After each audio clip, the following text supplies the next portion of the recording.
Baby, we are live. Wait, we're live? Yeah. Welcome, guys, to the Greatest League Talkshow pre-show. I'm with... Wait, I thought we were doing the other thing. Oh, you fucked it up, Scarra. I messed it up. You fucked it up. Welcome, guys. I'm your host, Scarra. This is Josh. And we're Disney XD. You're doing it all wrong. So this is what I wanted to do, was where we're... Okay. I messed it up. Okay, you start. Okay. You say I'm Scarra. I'm Scarra. And I'm Xell, and you're watching the Disney Channel. Something like that, right? Dude, is that Disney what they XD. Is that what they do? I actually Dude, come on. Don't you remember this shit? I've not watched it in a while, man. Well, anyways, Anyways, this is the first year Disney XD has ever done an EVO promotion, and we're part of the LCS promotion for Disney XD this year. Yeah. No, they're not. They're just they're only doing Smash 4, right? Is that? Yeah, they're only doing Smash 4. You're right. Yeah. Just like we're only doing in the LCS. So Disney in general is doing this like crazy push for gaming content. I know this because I was part of one of their filming sessions for like this thing that they. So basically, they're blocking off a bunch of their night programming to be just for gaming content. Mm-hmm. And so what they've done is they hired a production team and invited like the biggest gaming YouTubers. Gaming's in quotes, because... Not me. Yeah, not you. You're nothing. Not yet. Come on. But okay. There's like a bunch of really big names that are on the show, and they're calling it like Polaris Primetime or something. But I was really surprised when I heard that they were going to rebroadcast the EVO Smash 4 finals. Yeah, me too, especially when they could be rebroadcasting Tekken. I know. Oh. That would never happen for Disney. Oh, absolutely not. They're very kid-friendly, so Yeah. like Smash is perfectly up their aisle, but I was trying to watch Tekken and watch all the LCS games today. I just couldn't do it. Dude, Tekken was so sick. I had to watch the LCS games, and while the LCS games were on break, I opened up the other thing to be able to watch it. But I didn't watch a single game of LCS this week. yeah, but that's why you're not one of our analysis. You can do that, analysts. Yeah, What I'm an not. idiot. There's no way. There's No, no way that- I could talk about the games. Tekken was like actually nuts. Actually, a lot of the stuff was great. Blaze Blue was really good. Yeah, I only caught a little bit of Blaze Blue. Marvel was actually the winner of Marvel this year was sick. Oh, Like, yeah? Yeah, he was able to make like a shell with like a couple low tier characters work out really well. Like, he used Chun-Li, and most people just can't use Chun-Li because she's like super low tier. But yeah, he is actually super good. So I loved EVO this year. Yeah. 2 thumbs up for me. Speaking of Evo, I got a Evo hat from my roommate Miles, who came back from Evo last night after watching Armada. Oh Clean up. god! I thought I was slap just like, around everyone. I was like, I'll be happy if he like resets the bracket. And Yeah. it went from like, I'll be happy to like if he wins like a couple sets. you know? Yeah, just a game, just win a game, please. Something, man. Yeah, whatever, it's okay.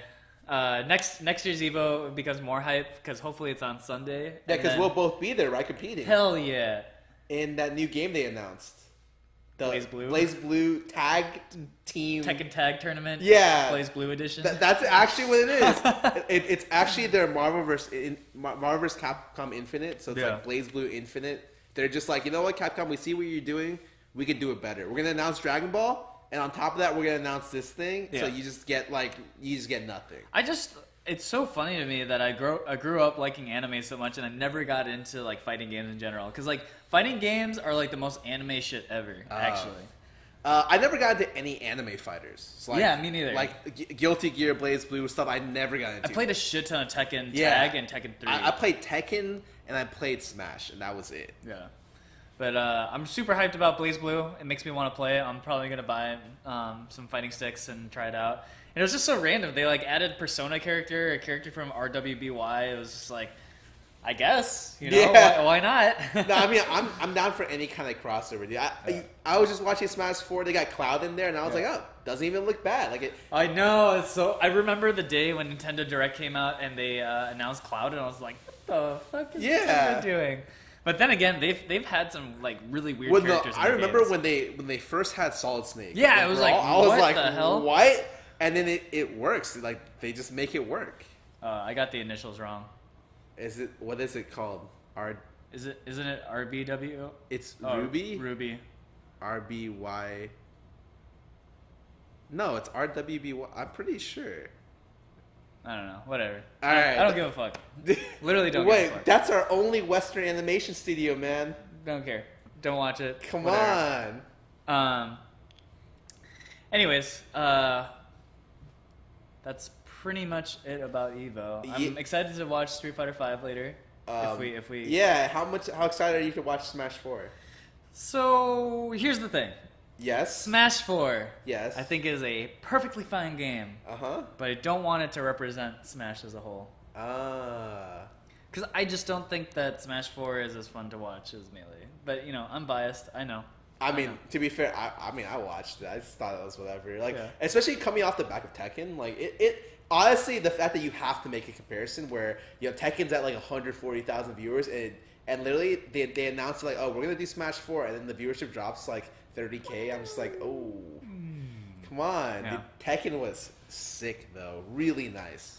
It is what it is. I just think that I think Melee or just Smash games in general aren't as viewer friendly as just traditional fighting games. So that's one thing. But I think watching someone get fucked up in Melee is way more gratifying than in Smash 4. Like in Smash 4, occasionally you get those like 0 to death combos, but like generally most of the time you're watching people hit each other across the court and then like yo-yo back, like you're just like constantly watching them like get hit by something, and there's like this big animation. You're like, oh, he got fucked up, and he comes back on stage, and then you watch him float around a little bit, and then someone gets hit, and then they come back on stage and they fight again. I think and then when you're watching Tekken, like someone gets messed up. Yeah, there are games that like the funniest thing about that game is like you'll see a lot of timeouts. Yeah. Like against like two of the best players, Nia and JDCR, there are like 3 timeouts in their sets. Yeah. And then you'll see matches that end perfect. The guy's just done for in 8 seconds. Yeah, no, so that's one of the nice things about traditional fighting games is like you have a minute clock.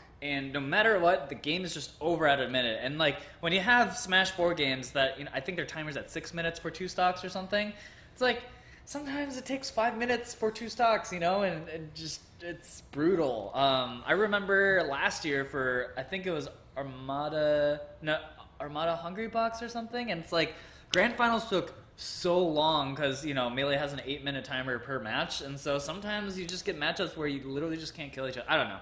So I understand why some people in the FGC don't like Smash in Evo in general, and are kind of like Smash isn't a fighting game. But regardless, I think Melee is a great game. All right, better than Smash 4. We're done with Smash. We're done with Evo. Evo, great event, by the way. We're not sponsored by them at all, but we should be. Yeah, sponsor us. I'm wearing your shit. Exactly. Anyways, moving on to the other big thing that's happening tonight. Game of Thrones, yeah. The world premiere of the season 7? I have no idea what season we're on. 9? Are you just throwing out random numbers? I think it's 7. I don't think we're at 9. I think we're at 7. Anyways, season 7. It's 7. I got it. See? Yeah. I got it. Season 7 of Game of Thrones premieres tonight. And you know what's going to happen? I don't know if I should watch it. I think like 1/3 of my house watches Game of Thrones. Oh, yeah. But I'm just like, I have not watched since season 2. And I'm just like, well, usually they do like a lot of catch up. Like at the very beginning of every season, they'll have like 10 minutes of what happened in all the other seasons, you know? But even with that being said, I don't know. I enjoy reading the books, so I might just wait for the guy to write them. But then you're never gonna get them. I know, because he's just gonna die. Like, I get it. Like, he's not gonna finish the series. I'm gonna have to just like hate myself. But there's always a chance that he does. Yeah. The only thing that I'm really sad about with Game of Thrones coming back out is all the fucking people who are like, it's overrated. Why do you like the show? Shut the fuck up. Let people who want to watch it. Jesus Christ. Oh, yeah. Oh, my God. I mean, you get that about all the popular stuff, though. Everything. This is overrated. Hey, guess who said what was overrated yesterday, huh? About Boku no Hero Academia. Oh, God. Yeah, that's true. I remember when even, like, stuff that you're just, like like that wins so many awards. Stuff like La La Land. People are just like, this is so overrated. It's not even that good. It's like objectively, I could say like it's a very good movie. Yeah, you may not like the premise or like the movie itself, but like I can't say like the movie itself is a bad movie. Like cinematography wise and like especially music wise, the movie is just like shot very beautifully and it's done very well. Yeah, I don't know. It's just one of those things that I'm just like, let people who like something like it. I don't like why does it affect you? Why does it affect you? Why are you getting so upset about someone liking something? You know what this reminds me of? What? The MOBA discussion. Whenever like League of Legends gets compared to like other MOBAs, League of Legends and Dota 2. Yeah. You know what? Dota 2 has a $25 million world championship prize pool. Oh yeah? Well, League of Legends has LCS that gets 150,000. I'm like, dude, I don't care. I don't give a fuck. I don't care what you play. If you enjoy it, dude, you do you. A lot of people ask me, they're just like, Scarra, dude, how do I enjoy League more? Like, I don't like playing the game much. Wait, what happened? Well, okay, so I will admit that much. 4RM actually does bring a good point, is that some people literally just don't shut the fuck about things, and that's fine. Hate those guys, because they need to just shut the fuck up. That's just like, that's the bottom line. Some people just need to shut the fuck up. But like, I'm talking just in general when anyways, continue. Sorry. This guy's a little bit upset. A tiny bit upset. It's like, it's Sunday, and Melee's not on, and I'm salty. He's just actually so mad. Whereas me, I got the LCS, you know? Actually, I thought something like, it just sucks because the LCS ends on game qualities I don't like. That's it. Yeah, I don't know why they always seem to... No, it's because you want your better programming near like the midday. Yeah. And so they end their evening programming on the worst. On the worst yeah. sets. Like, I'm sure some of you will stay. I hope some of you stay for our analysis. Like maybe I hope you're not just all here for Josh. And so when you guys stay, we go cover like the Team Liquid series or the Envy series.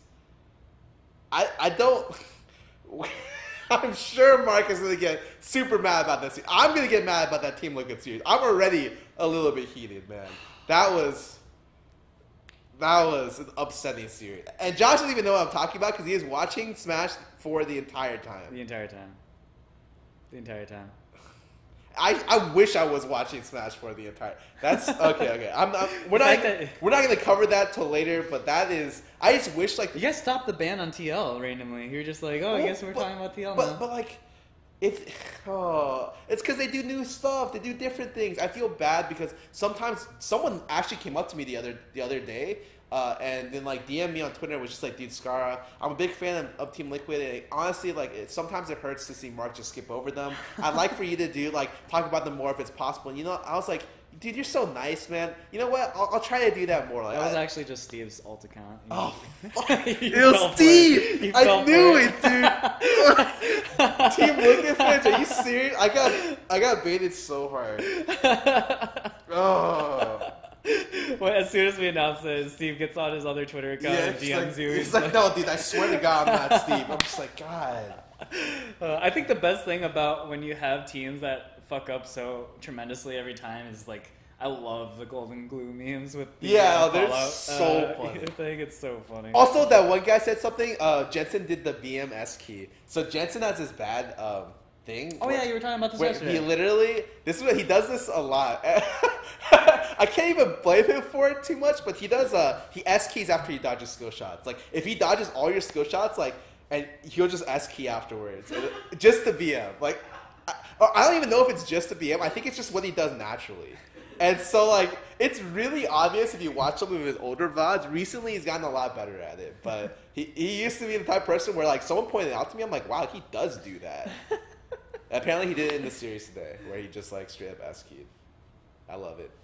Yeah. Well, everyone's gonna be waiting for the time where it actually like bites him in the ass. I think it did a long time ago, which is why he's not doing it as much. Like, and to be fair, if they miss all their skill shots and they're running away, you can do it. It's according to Nah Dog, that ain't me. Oh, he did. He did do it, and he died for it. I don't know. I want someone to clip that and send it to us because that'd be really funny. Like, I want to see that clip from League where he S keys and dies for it. Hold S to stop. Yep. It's just something funny that I've noticed about Jensen or someone else noticed and told me about him. Anyways, we don't have much else to talk about. Dude, Sunday is always the day where we're just here to just kick back. It's a kickback day. Yeah. Saturday, we bring in all the stuff we want to talk about. We have 30 minutes. We talk about everything. Sunday, Mark gets here in about 15, 20. And then we just cover, like, and then the topics you have to cover from Sunday to Saturday are, like, nothing. Yeah. What can I talk about? Kingdom Hearts 3. Yeah, I can talk about the new Kingdom Hearts 3 trailer, which, by the way, is literally just Toy Story 3. And the entire story, the entire thing was what? Like, I hope Kingdom Hearts 3 comes out next year. I'm legitimately just not thinking about it so that it doesn't disappoint me. Because when you hear the delay, it's like... Yeah, when you hear the delay, when you hear about these things... It's like, by the way, Kingdom Hearts 3 got delayed to 2020. It's like, yeah, of course, dude. Boy. And so... I haven't even watched it, and I like Kingdom Hearts. Yeah, no, I love Kingdom Hearts. I played Kingdom Hearts 1 and 2, both great games. I think 1 was slightly better, but you know. I also played some like the other things that they put out, like Chain of Memories, like 2.5, 2.4, like 2.1. What is what is 2.5? I don't actually know. Is it just the HD remake? I don't actually know. I think there's an HD remake of it. I think that's 2.5, but there's also like. Literally, the timeline is like everything between 2 to 3 possible, like 1 to 3. They just like put up all kinds of stuff. 2.5 is remake too. Yeah, it is remake. Okay. There's like all kinds of. You know, it's kind of interesting. There's a lot of remakes that are going out right now. Like most recently, Final Fantasy 12. The remake just came out. Yeah, you're right. Chain of Memories was actually kind of sick. It was like a card game. Oh, it was on the... It was on Game Boy Advance. Oh, I had never played it. I saw it though. Yeah, what? They have so many random titles. 356. Oh yeah, 2.8 final chapter prologue. Apparently is a thing. No, it's what the heck, Kingdom Hearts? It's actually, if you look, they just tried to milk everything between the 2 and the 3, 2 and 3. Which I don't blame them because it's been a long time since Kingdom Hearts 2.75 featuring Knuckles. Yeah, Super Kingdom Hearts, Ultra Super. It's the Street Fighter shit. Yeah. I love that when they just like started going crazy with the names. I'm just like, okay. And realistically, what it means is that they can just push DLC like a little bit more. Yeah. Oh god. Anyways, what I was going to say with remakes is I like the fact that they're doing remakes but doing a lot of quality of life changes to the game. So, like, for example, in Final Fantasy 12, have you played that? I played the demo for that. Oh, so you haven't played it really. I haven't played it, yeah. But you can speed up combat. So, in Final Fantasy 12, the combat system works in a way where you can kind of half program your characters to do things. And you can be like, oh, if your HP is under 20%, use a potion. If it's over 90%, don't do anything. If you're, so they have these things. So you can kind of play the game on autopilot, but they added a feature that lets you double time or quadruple time combat. So instead of having to wait all these animations to happen as your guys are slowly killing random mobs, you can just speed through it, which is awesome. Actually, that reminds me of mobile games. Where they add like the speed up, speed up so that like. No, I love it. It's great. They should always do that. Well, what if I just really want to be mindlessly grinding these? Why? Because I remember they re-released like Final Fantasy 3, and like if you actually go back to play some of the older Final Fantasies, it is a grind, actual like you are grinding your life away for those games. I guess the speed up stuff is nice. I think the old like types of games like that, they're very archaic, and that a lot of people won't enjoy that level of grind. Yeah. Even for grind monsters like me, like I love the grind. I put in like. He loves the grind. I put in so many hours in random RPGs like Divinity. I put in like 80. That's the most recent RPG. I put in like 80 hours. I put in like a bunch of hours into what was before that. Actually, don't even remember the last JRPG I played. I can't tell you. You played Persona. Yeah, well, that's right, Persona. Before Persona, I don't remember, but Persona 5, great game. Oh yeah, I played like a lot of hours in the Path of Exile. I can't even say 80 hours is a lot. I know people who play Path of Exile. And it's literally hundreds, thousands of hours. At one point, I stepped into the Riot offices and like every caster was playing Path of Exile. I'm just like, oh.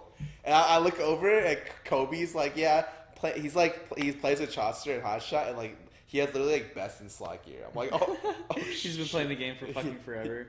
He's a monster, actually. I remember back when I was working with Team Curse, Copping Special or like that in MMOs, they just fucking grind the fuck out of the game. Like, legitimately, Cop played. He just wouldn't sleep so that he could play more Path of Exile. He like legitimately would stop sleeping just to keep playing. And I was like, I don't know if this is healthy, dude. And he'd get super mad because, you know, if you've ever played any of the Diablo clone type games and you're playing permadeath or whatever, and you just happen to hit a random lag spike and you just instantly die. Yeah. That's great. Yeah. Yeah, aside from that, I think the last thing I played that I invested a ton of time into that wasn't League, because League is like, I invest like 200 hours into League a month. So, like, for like 5 years. Yeah, for like 5 years. So like it's essentially like how I live day by day. It like sustains me. It's like part of my schedule where it's similar, like eat, sleep, and playing League of Legends is like right there in terms of like basic necessities for me almost. Yeah. But aside from that, I think the last time was when Legion came out for World of Warcraft. I played that so good. a ton. There was a period of time I played where so much MMOs. So I wanted to really like feel out all the MMOs. Yeah. Played Arc Age into Blade and Soul into Black Desert Online into World of Warcraft into Final Fantasy 14. Okay. And I think you got to the good games later. Yeah. I think I put in about. I also played Dragon's Nest. So that's a never play that game.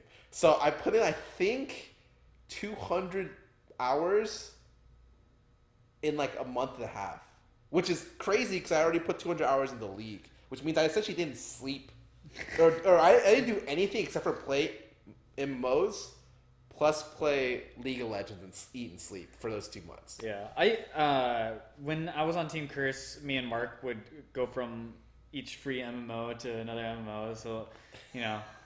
Oh god, I can't do free MMOs anymore. They're like actually. Well, I think it's because the standard got set too high for me. Playing World of Warcraft. Oh, World of Warcraft is so good. It's so polished. It's amazing. They did so many things right. Yeah, and then what? Fly FF. Fly FF. Oh god. What is that? I have no idea. It's like it's such an old one, man. I think it came out when I did my other name, Priston, comes from an old free to play MMO called Priston Tale, and it was during the time where that game was a thing. I was talking to Scarra about those MMOs that we played. Arcade and whatever the fuck. I gave up on Arcade almost immediately. Vindictive. Oh, Vindictives. I played that too. So man. me and Mark played Vindictives, and like the combat was actually fucking sick. Yeah. But the world was not developed at all, and like the questing was kind of boring because you do the same shit over and over again. The only thing I will ever say is I never played MapleStory, which apparently is a rarity. I never seriously played it. I only did like the free servers, like the private servers where like you just level up instantly. Like I did that shit. Yeah. I played RF Online, which is like a Korean MMO. I think I know that. I played Lineage 2. RF Online was sick. Another Korean MMO. Yeah.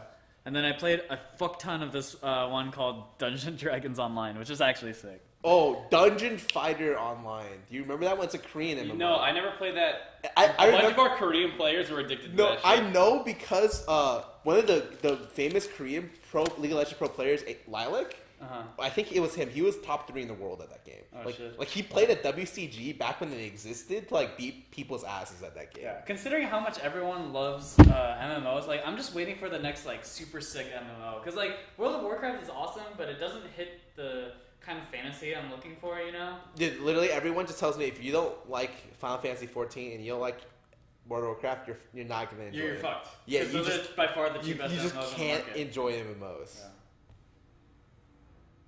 All right. Anyways, welcome to Greatest League Talkshow. You guys have to help me with Our LCS So analysis. the camera's all fucked up, right? Wait, what? Does it look a little weird to me? It looks really crooked. It's a little lopsided. Crooked? Yeah, like I just like you and your money grubbing and. Oh wait, I forgot to tweet. Yeah, I can tell. No, I was Usually I look for that quote retweet because I'm lazy. Yo, can you give me the games today? Alright. Did you tweet? I'll just retweet you. I'm tweeting in a second. Alright, I'll tweet now. Hold on. All right. So you give him the games, and then we'll do the intro again. All right. And It's we're all good. Okay, IMT C9, IMT versus C9. Dig versus P1, Okay. Echo Fox versus Envy, Fox versus Envy, Jesus. and TSM versus TL. God, great games today. They were. I complain about this again. It's just because it always ends on like a series where you don't want to talk about. Yeah. Do you want to talk about the TL series? Well, that's what's crazy is the TL series finished after the Echo Fox Envy one, right? Yeah, And it was only 2 games. yeah. We can hit the TL TSM one really quickly just to be like, Yes. TSM's early game has some problems. Or their draft. I don't know where you want to put it, but there's some problems. You have to help. Like you pretty much have to help me the entire third game because I was watching the other game. There's at only the 2 time. games. No, for the other series. Oh yeah, well Yeah. I actually have well not a ton to say about the Echo Fox Envy series, but more about draft than playing that one. Okay. Where the magical Nunu play, I was like, dude, if you want to play Nunu, dude, I'm right here. Did you the premier Nunu player? the draft? I beat Dandy. Has Acadian beat Dandy before? Did the fucking draft for that new game That was really was good. cancerous. Wait, it was really good. What? Yeah, I loved having the recon initiation with the Nunu follow up. It was sick. How about having like losing lanes against a pick comp and Nunu so you can't invade early or anything and fucking, man. Oh god, Did I fix this at all? Have Have I made it worse? Have I made it worse? I tagged the wrong mark. Dude, I'm sorry. I'm good. I'm good. It's more even now. Good. All right. More level, I mean. Games. I'm just gonna angle it down a little bit. We got a lot of headroom right now. All right. See Are we that good? Feet. Oh, feet cam. Is this the foot cam? Are we good? Are we Oh, good? yeah. Oh yeah. There we go. Get the man spread going. Can someone please clip that? Okay. Are we good? I think we're good. I think we're ready. So someone let Hobo in, but I mean, once he leaves, we'll. That's our cleaner. You're cleaner. Come here, Miles. Holy bro. Okay. Anyways, do you got him the games? Yeah, we're good. Okay, so without much further ado, welcome to Greatest League Talkshow. We're a premier LCS analysis show plus League of Legends analysis show with some more analysis on the side. How should I say it? We talk about it in the LCS. That's it. We talk about Don't need to overcomplicate it. Okay. Anyways, I'm Scarra. Most of you might know me because you're on my channel. If you don't know me, you'll know me soon enough. This is Mark. He's on the NALCS. You're like getting worse with time with these intros. I can't do it anymore, It's- man. I've done it too much. Just fucking say welcome to another episode of Greatest League Talk Show. It's week 5 or 6, whatever week it is, and let's get into it or some shit. What week is it? That's you're saying I'm getting worse? They're 6 and what's Envy? 7 and 5, 6 and 6, so 12 divided by 2, 6. It's the end of week 6. Yes. All right, we math it out. Let's get into this Immortals versus C9 series. A couple best of 3s, a lot of best of 3s today actually. Every best of 3 except for one game, which felt like Well, it's not a surprise. it felt like a best of 3. Yeah. All right. So Immortals versus C9. This was a pretty back and forth series overall, I'd say. Like even within the games, it's usually not like, oh my god, they're smashing. This is the end of the game, and you just wait for it to play out the way it actually happened in a couple of other ones, especially the P1 Dig series was a slaughter both ways. So yeah, let's just get right into it. Okay. Game 1. You see anything in the draft you like or don't like? The one thing I would point out is a lot of people are testing ᵐᵉ at the moment. I don't know how good he is. I don't know if I'm impressed with him, not impressed with him, whatever. He seems to fulfill very similar role to Gragas and Sejuani, but I think Gragas and Sejuani might be just better at it than he is. I don't know. At the moment, he's just seeing a lot of play, and how good he is will quickly be found out in like the next week or so. And I feel like most of the times I see ᵐᵉ, that team falls behind early, and it just makes it hard to kind of evaluate the pick. I think the TL TSM game was one of the few times that team didn't fall behind. This time around on the ᵐᵉ, C9 mostly just like makes a bunch of plays. to get like in control of this? Oh, they just can't top lane. Yeah, they Super can't top. hard. Yeah. So they have it's God, I fucked my paper up. It was a Camille with Gragas. So as soon as they hit 6, they just like gank top for the first time. Camille all into Gragas, CC, insta kill basically. Yep. Then the mid came with them the next time, killed the top laner again, got first tower, and they're off to a pretty good start. Except for what happened bot side, which was their bot lane ended up getting like It got ganked once, I think. yeah, but set behind. So they essentially split the map, which is pretty normal in high level competitive play. yeah, if one team's going to be playing around the Camille, the other team's going to be doing stuff on the bot side. This game actually was one of the few decisive ones I feel like in the series. I thought the only thing you need to talk about this game was essentially the mid lane play. The mid lane play. So Immortals tried to flank with Maokai, and then ᵉᵐᵉ tries to TP. He TPs on the tower that's dying. The tower dies. He can't get in the fight. And even if he could have gotten into the fight, I thought the angle was really, really hard to play. What happened was C9 dropped a Rift Herald, and the Rift Herald finished the turret off.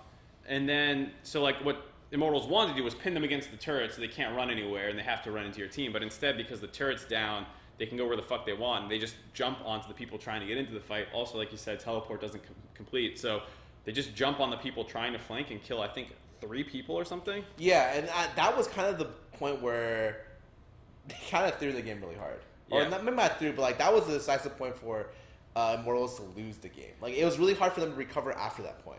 I think they tried to like do a cheeky brush thing in the top lane as well that C9 sniffed out and collapsed on. The one thing that they did was they did sneak a Baron, which stalled the game out. Yes, I actually thought that this game, funny enough, ran concurrently to the dig game. Right? Yeah, and I thought it was similarly almost the exact same situation where one team gets an enormous lead. It's just that in this game, Immortal sneaks the Baron. So it drags out for probably an extra 7 minutes. Yeah, but basically. Basically, but after the mid lane play happened, the top lane play where Flame tries to bait a gank, and it just so happens that he didn't realize that like his bot lane wasn't strong enough to fight off C9's top side. And once C9's top side collapsed, they got 2 for 0 there, and the game is essentially completely out of control. They just gave away 5 deaths in 3 minutes. Yeah, and Immortals, they take the Baron, that stalls the game out until the next Baron comes up, and then they end the game. They take a Baron, they end it for C9. The one thing I'll say is like Immortals played this game all right conceptually. It was just the execution on the mid play wasn't good enough. And I like the Baron sneak, but they're just so far behind. Yeah, the one thing I don't like is I don't like that C9's the way to finish the game was that they were just like got 50-50 to Baron. I think that's like it wasn't clean. Yeah, it was not a clean way to finish off the game. It's weird to see more decisive like shot calling from the other series, but it might just have been that Immortals is a good enough team to where like they could check easier and more, so that it's harder for a team to just close out Baron. Yeah, I mean, that's the thing that you often see is, like, when you're up against a good team, they don't just, like, fucking run in and die one at a time. Like, they'll throw a Maokai sapling, and then J4 will throw a flag, and then they'll slowly work their way in. And it's just harder to close games out because they check rushes appropriately. They put wards in better spots. They have more wards out, stuff like that. So, I mean, no surprise to see C9 struggle a little bit. Just like you said, the 50-50, not super nice. All right, going to the second game. This is the game where Xmithy pops off with Bard. Smithy pops off with Bard? Wait, am I thinking about the right game? Well, I didn't know Smithy played Bard. No, with Bard as in like... God, you know what I mean. No, man. When you say someone pops off with champion, you're specifically saying that person played that champion. Xmithy and Ole did really well together to be able to win the game. Yeah. I got you. Xmithy ended up getting almost... I think he had 100% kill participation going into the early game. He started 3-0-3. Him and the bot lane support ended up making plays throughout the entire game. And actually what won them the game was the fact that like the other team had no way to really deal with Bard initiation. Yeah, so the big game... So in the draft, Immortals took Elise over Kalista Thresh, and they gave that over. And a lot of people are at the very least trying to separate that bot lane, if not take it for themselves. And they just take Elise over it, which is a little risky. And C9 wants to, like 4 minutes in, C9 wants to force a bot play. So they go for, the classic flash flay with a lantern behind. And 1, Smithy's already there ready for it. And 2, they have double TP. Yeah. So it ends up in a 5v4 in the bot lane that Immortals wins 3 for 1. and it's terrible because all 3 kills got onto Corki. Yeah, so that neutered like Jensen's play. Yeah, and Jensen's usually the one champion you can always count on to get a lead because he's gonna be having at least a CS lead / pressure lead in all your games because you need him to do that to win. Yep. So, anyways, C9, their bot lane that's supposed to be strong in the playmakers loses. Your mid lane now can't win. And Immortals, like you said, they have enough tools that they can basically win this game. That said, there's still a lot of skirmishes that are not super clean. No, this is like probably one of the scrappiest fights games that they have in the whole series. It's literally everything from 15 minutes to 18 minutes. It's just straight up scrap fest. Trade 1 for 1, 2 for 2. Then they get turrets off of it. You have a 2-for-0 scrap in mid. And the one thing that pushes Immortals like over the edge is actually POWERRANKINGS been split pushing for a lot of the game. So he ends up getting tier 2 top lane, tier 2 bot lane. And so even though they're scrapping out, like kind of making ARAMs in mid lane, POWERRANKINGS, they're getting side lane objectives for Immortals to make sure they have a gold advantage. Now, that said, it actually does take a C9 mistake to win because what ends up happening is Immortals fucks up really hard in the mid lane, and they give up, I think, like 3 or 4 kills, and C9 grabs a couple objectives right away. And it gets to the point where C9, after that, is still behind in goal, but they actually have, like, pressure on the map. And they set up a Baron bait where, like, it's a decent idea, but Jensen just doesn't shoot the Talia wall to actually cut off the river, and the rest of Immortals is coming from mid lane and not blue buff. So he shoots the wall to cut Smithy off, but the rest of Immortals still gets into the fight. Do you remember this fight? It was at 29 minutes? Yeah, 29-minute the Baron fuck up. Yeah, it was just... like, C9 almost won this game if they didn't mess this up. Oh, no, 100%. But as soon as they messed this up, they just doubled down on it because they just stayed on Baron. Yeah, then they tried to fight it in a situation where... Look at C9's team comp. The way you win this team comp is the other team, like, fights into you kite back with Talia. Oh, just your backline in general. Yeah, or if you're ahead, you can just engage with Thresh close to Kled. But they got like kind of pinned onto Baron, and then they had to run into like Corki in a situation where like Corki is actually enormous. This is at the point where Corki just like starts. Yeah, because he got the triple kill, and then like you said, he was split pushing the whole game. So even though the goal was like closer to even, a lot of it was just on Corki. And so if you watch actually this series, whenever I think Popo did he get Corki in the 3rd game too?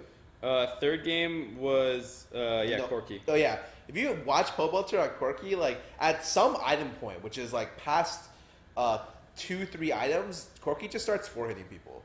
Even if they're tanks, they get killed in 6 hits. Yeah, and so this Baron situation, Smithy repels over, Zanya's flash, and also the repel. So like this whole time, C9 is like trying to deal with Smithy, and they're just tanking Baron and Corki poke, and then Smithy gets out and they run into Corki and they get 4-for-0'd or something, or like 4-for-1'd, and they lose Baron, and the game's over a second later. Yep. At that point, Bar can just find the initiation, get the pick, win the game. Which leads to Game 3, which was very upsetting for me. For a couple different reasons. Well, the one thing I have to say is I thought this was just like the Flame show, essentially. Yeah. And, Flame was just a monster this game. This is like what he's famous for, like what he got a legacy for doing, which is establishing insane CS leads. It's like watching insect somebody in season 7, except it's Flame Horizon. So like this is why he's famous. Now that said, before we get into like the Flame Ray situation, Rek'Sai's fucking level 3 gank on level 1 bot laners is such bullshit. Riot, do something about this path because it's so fucking dumb. It's like a lose-lose situation where, like, if you're on blue side, or red side, excuse me, you just have to take it. Like, you either die, lose your sums, or back off the wave and just concede bot lane for the first, like, 5 levels. Yep. I mean, it's just something where Riot, like, is not touching. The worst thing is that there's 2 routes for it. You can go and this game, they did the different route. You can go I think it's the mini rates into the red buff into the 2 big golems, and that's level 3. Alternatively, you could do the full wraith camp into the red buff into the scuttle with XP points to get level 3. Regardless how you want to do it, this guy can hit level 3 in like the scuttle crab one takes like a little bit longer, so you might hit your 2s. This one, they're always level 1, and so with the super leash, it's just complete bullshit. And you know he goes bottom and he kills this contracts. He goes and kills Immortals bot lane. He kills the Tristana and he gets all the sums out. And Contracts actually played well this game, like super well. Oh yeah. He was also at 100% kill participation. Kept Corki to like 0-3 this game. Ganked Corki once with Syndra setup, and then behind the tower again, like a couple minutes later. Yeah, the first one was super nice because he gave Syndra the blue buff on his first clear, so Syndra's level 4 with blue buff, and then hits 6 early. They push the wave in. Corki's still 5, and like he greeds out for his level 6, and of course, you know, fucking dies going in. Which is, it's like hard as a mid laner to convince yourself to not get 6 and sack a wave because you might get dove, but he gets dove and killed. But now we're at the point where I can start talking about Flame. Yeah, so you Flame, have to talk about Flame this. is literally 70 CS to 30. His team sets him up for a great matchup and good like pressure to where like he for the most part can't get ganked. If he gets ganked after a certain point, he just 1v2s. Yeah. And so he starts building up this insane CS lead. And it's at the point where if Flame didn't get this big of a lead, Immortals just loses this game. And so, to be fair, like Smithy helped him out, and they were actually able to trade, despite like how many more kills Contracts is getting.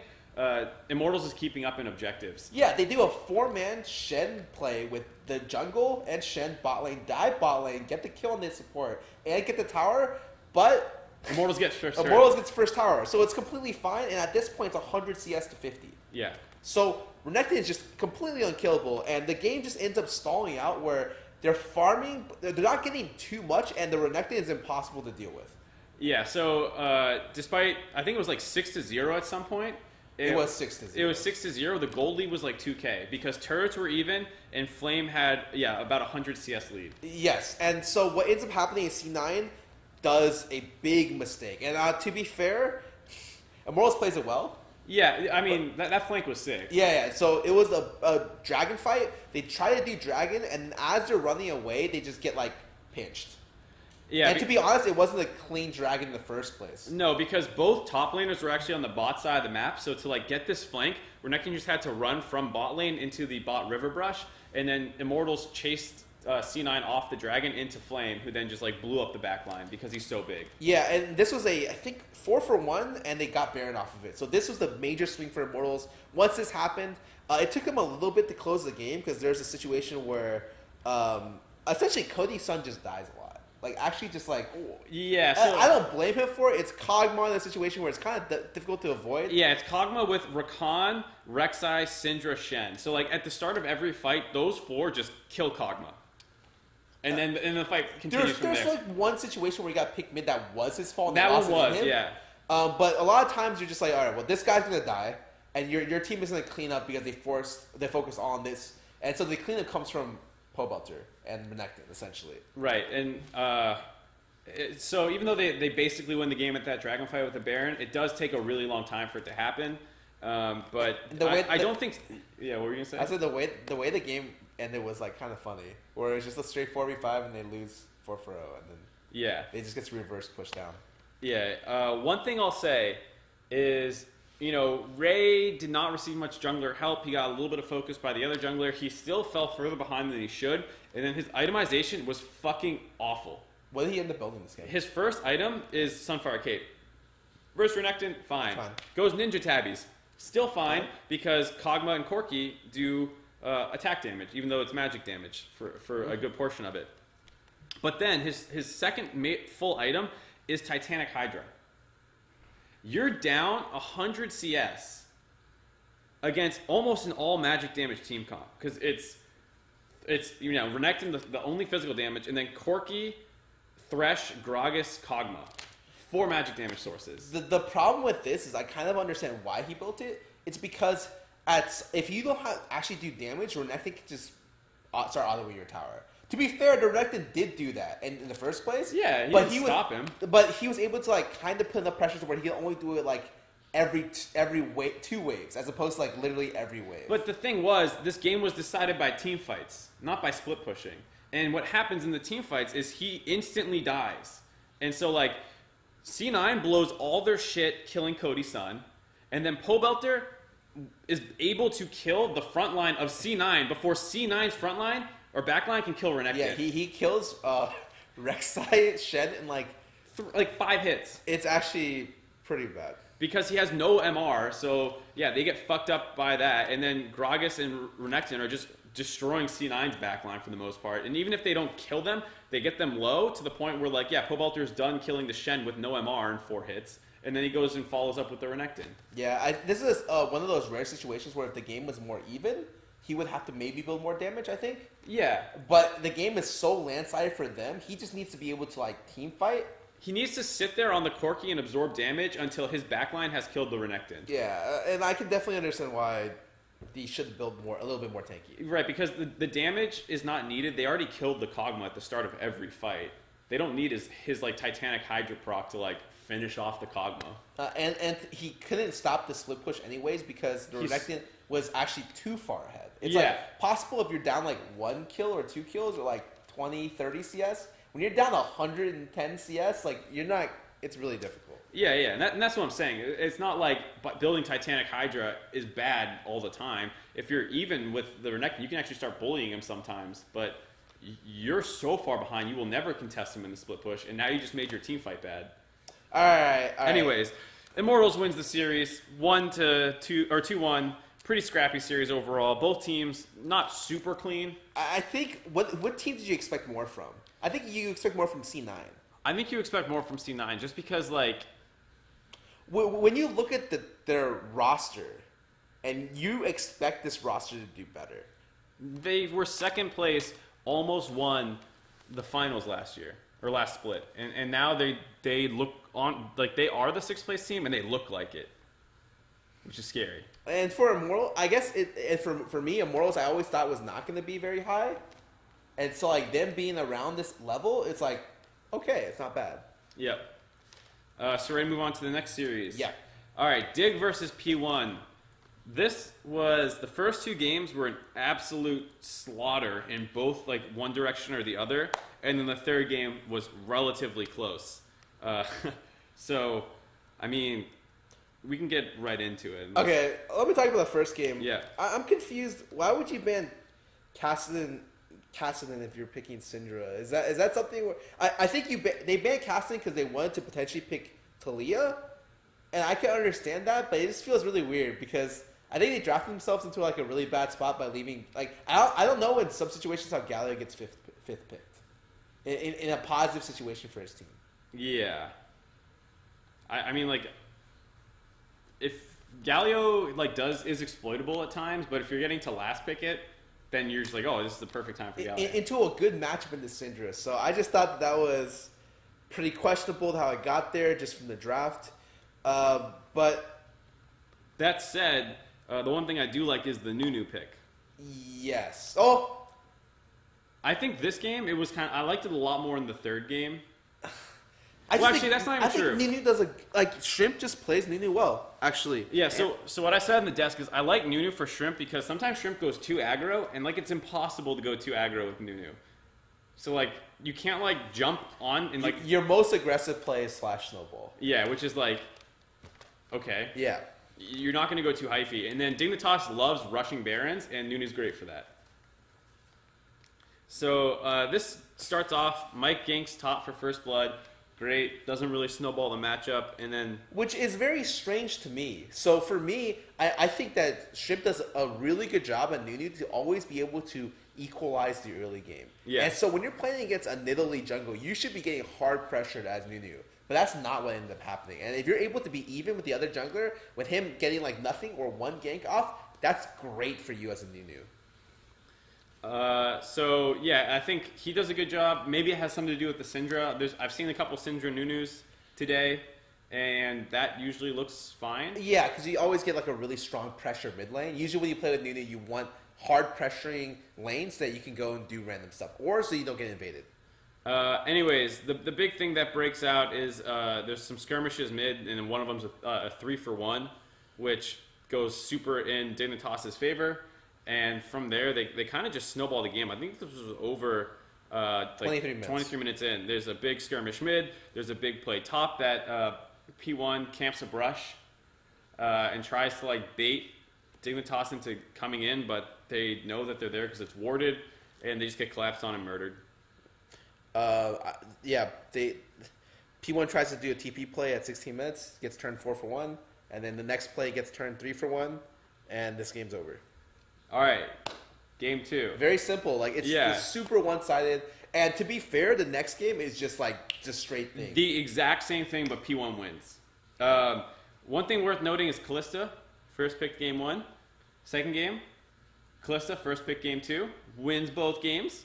Yeah. And maybe there's something to this pick. Which is why going into game 3, Kalista gets banned. Oh, are you totally skipping game 2? Oh, no, we're going. Oh, well, because honestly, if you want to do that, it's fine. No, basically, we should talk about game 2 for a little bit. So the one thing I'll say is this game started out pretty slow. P1 takes actually like a pretty aggro comp with Kalista, Braum, Nid, Corki, Kled, like pretty scrappy. And not much happens until 13 minutes, where I actually really like what they do. Their bot lane isn't pressuring as hard as they want. They kind of got counterpicked with the Triss Thresh, so they rotate top. They get first blood. They lose first turret. I think they even lose 2 turrets, but they end up getting a turret in Rift Herald. So I actually didn't like the fact that they swapped because they lost not only first turret, they lost second turret. What I did like about this is what they did next, which is actually... Well, this is like an old school setup. Oh, it's actually so funny because... Okay, so what happens when you lane swap is when the lanes shove out, any lane shoves out, eventually it'll shove back in your direction. Yes. And so what did they do? They camped top lane, waited for their bot lane to switch bot lane and killed them when they arrived. I was just like, oh man, that's actually such a smart play. It's so smart. And this is a relatively old 2v1 strategy. Back when there was all that turret trading, people would do this all the time. People just haven't seen it in a while. P1, they drop a ward deep in the lane, so when Dignitas' bot lane comes top, like you said, they're just camping the brush, they TP in. I think he ends up canceling the TP because it doesn't matter.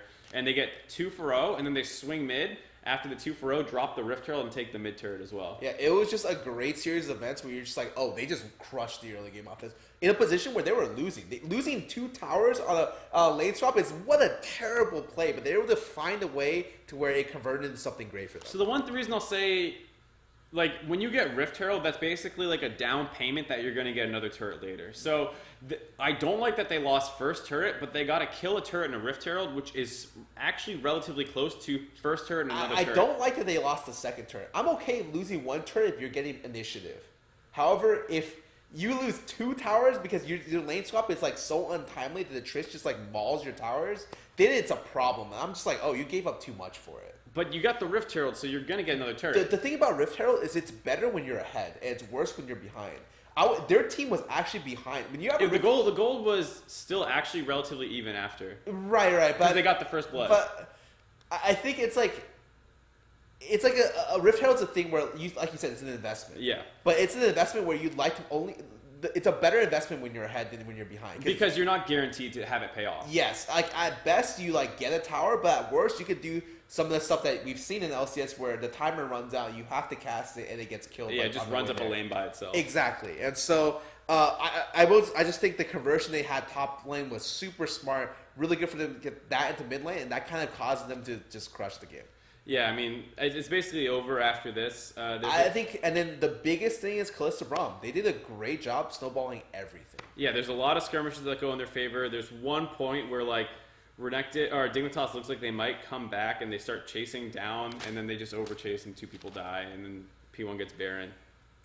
And then from there, they were actually so aggressive ending the game. Like, Rio was like flash valking past 2 turrets into Dignitas' base to kill. I think they were trying to make like a statement, right? That's what the caster said. They wanted to end it at 24. Because Dig ended at like 25 the game before. Yeah, but unfortunately they had to take one more push. And they had to reset. Push, ended at like 27 minutes, whatever. Really one-sided game. Good job by them. Which leads to the third game. Which Kalista banned. Because Kalista has been a big-ass problem for both teams. She's really, really good at what she does. And honestly... I completely think that P1 without Kalista struggles a lot. I think Kalista Thresh set up a lot of plays for P1, and without either of those champions, they tend to really, really struggle with being able to find enough control to be able to like force team fights or even find like good looks. And this to me was a game where there was clearly 2 different strategies, and it was just about which one worked better. So P1, they get the Elise because Dignitas have been relatively targeting the Elise in the draft so far. This time they get the Elise for P1. They get Jace, so the obvious plan is kind of like snowball topside. Dignitas takes Nunu against. They want to play a controlled game.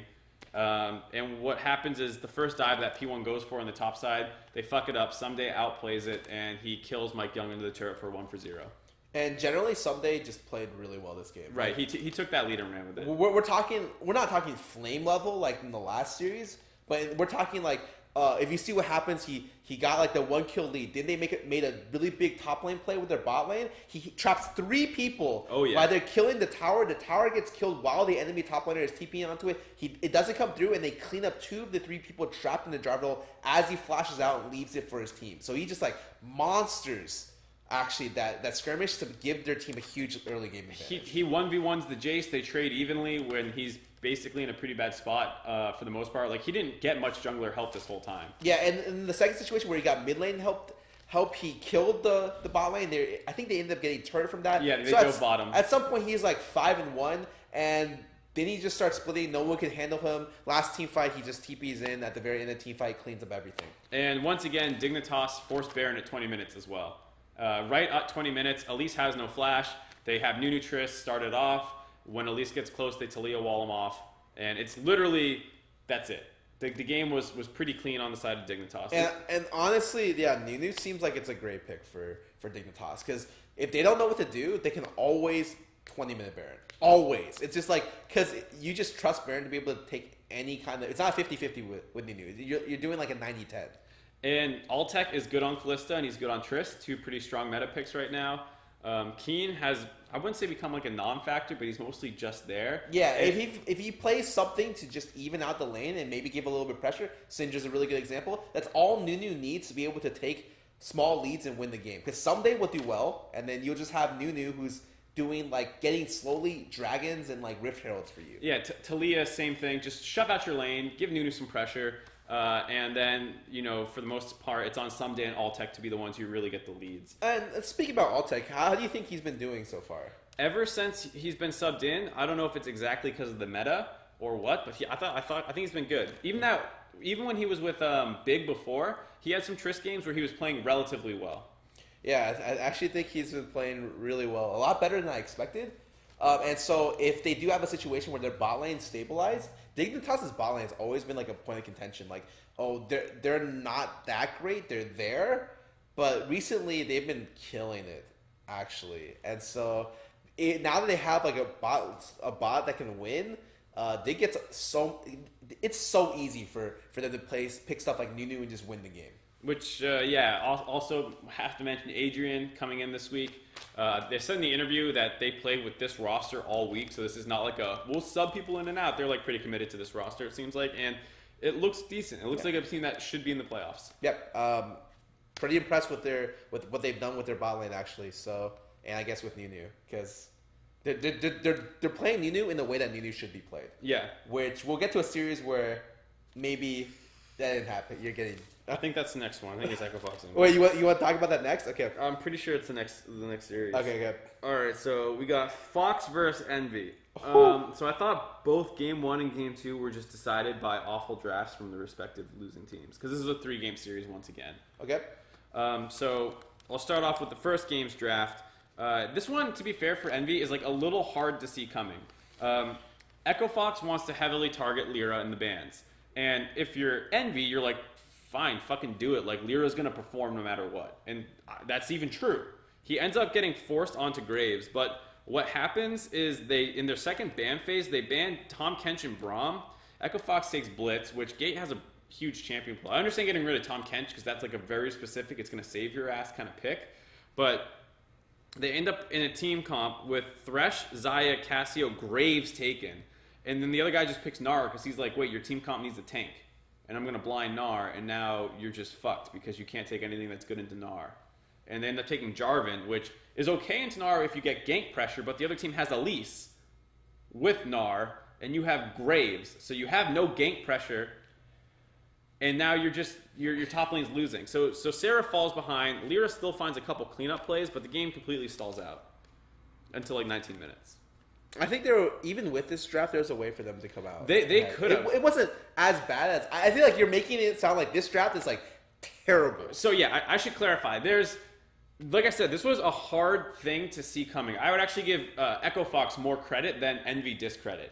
For the Blitz pick? For the Gnar pick, because once he's forced onto Graves, their comp is all range and super squishy. So for me, I don't think he's forced onto Graves. Like that's why I'm just like, well, what else would you take? Like Kha'Zix? It's the same situation where you need a frontliner from your top lane. Oh, he didn't have to pick a carry jungler, like in my opinion. But I know that he normally does, but like it's a meta where Cinderhulk junglers are very good. But what you would take Sejuani, I guess? Yeah, you would just take something like that. Yes, okay, that's fair.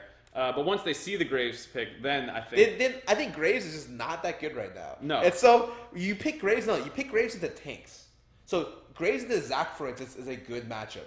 You want Graves into Gragas is like a doable matchup. But like you pick it into tanks because like you can scrap out tanks. Whereas like you picked into Elise. Yeah. So like you can only win this matchup if you snowball. Yeah, and you have no early game pressure really anywhere on your map. And so, I mean, that said, like you're saying, like this is a situation where it's like not the end of the world in the draft. The game goes even until 19 minutes. Lyra's like 2-1-1, so he's doing fine on the pick. He's through like the worst part of the draft. Wait, we're gonna skip the Seraph thing. 9 minutes top lane. Oh, I was so mad. I was gonna skip it because Lyra cleaned up the kill. Yeah. It worked well for Seraph, but that was such a dumb play. Like, actually. All right, okay. so set it up for them. All right, so top lane, it happens where, obviously, if you're playing a side lane, the jungle could come for you. So the Elise comes top lane, it's 9 minutes, and he gets pushed off the tower. He sees the Elise walk in, so it's not like it's a surprise. He gets pushed off the first tower, and they both walk into the bush. He sees them walk into the bush. He's already out of range. They've missed their gank timing. They have to just go for tower. What does he do? Instead, he walks back into the bush range to drop a pink in there for no reason. What is the pink going to tell you? Exactly what you already know. They're in the bush. Yeah. And he's just so lucky.